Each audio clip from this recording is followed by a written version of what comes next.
Doctor Saif గురించి నిన్న high court నుంచి ఒక ప్రత్యేక ఆదేశం వచ్చిందండి. సో డాక్టర్ సైఫ్ని ఇమీడియట్గా అడ్మిట్ చేసుకుని క్లాసెస్ అటెండ్ కామని చెప్పారు.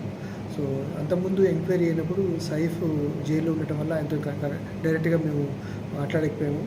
అరెస్ట్ కాకముందు డిపార్ట్మెంట్ ఆఫ్ ఎనస్థీషియా వాళ్ళు చేసిన ఎంక్వైరీ ఆధారంగా అప్పుడు anti ragging committee 1 year suspension ఇచ్చింది.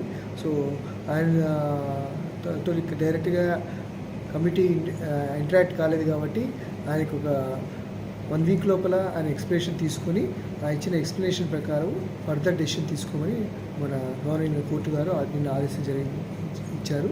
దాని ప్రకారం నిన్న సైఫ్ని మళ్ళీ అడ్మిట్ చేసుకున్న ఆర్డర్స్ ఇచ్చాము. ఇవాళ డిపార్ట్మెంట్లో జాయిన్ అయ్యారు.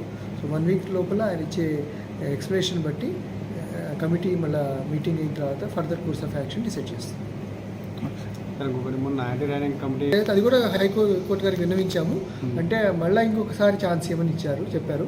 సో దానికోసమే హైకోర్టు వారే ఒక 1 వారం రోజులు ఆయన అడ్మిట్ చేసిన తర్వాత ఆయన ఎక్స్ప్లెనేషన్ తీసుకున్న తర్వాత మీరు కమిటీతో డిస్కస్ చేసుకొని డెసిషన్ తీసుకోమని చెప్పారు. అంటే అంతేగాని మొత్తం ఇంతకుముందు ఇచ్చినది ఆర్డర్ ఏమీ క్యాన్సిల్ చేయలేదు.